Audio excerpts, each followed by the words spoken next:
Thank you, Chair. Afternoon, Minister. Tax is mentioned but twice in the 36-page statement, and both in passing references to existing tax measures rather than tax reform.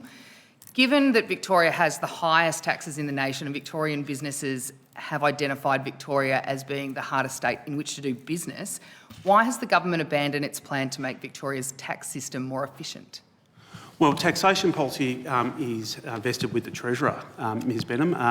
In terms of those taxation levers, that is something that is ultimately sits with the Treasurer. I understand the Treasurer was with you yesterday.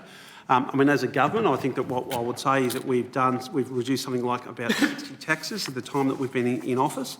And I would say to you that we are growing the economy significantly, and that's reflected in the budget papers. Every budget is a discrete exercise in its own right. You might have heard me say earlier, though, that in relation to payroll tax, and I'm sure there are many businesses in Mildura that are going to reap the rewards of this, is that we're lifting the threshold from 700,000 to 900,000. We did that last year, and from the 1st of July of this year, we'll lift it further to 1 million. So for every small business in the state district of Mildura, every small business with a payroll less than $1 million, they won't be paying. But it's still more attractive for them to jump the river and do business in New South Wales, which is what they're doing, Minister. I would beg to differ. Because the tax system in this state is too efficient. No, I don't accept the basis of that your assessment. And what I'll draw your attention to is the state final demand. I invite you to come and have a look. I'll show you.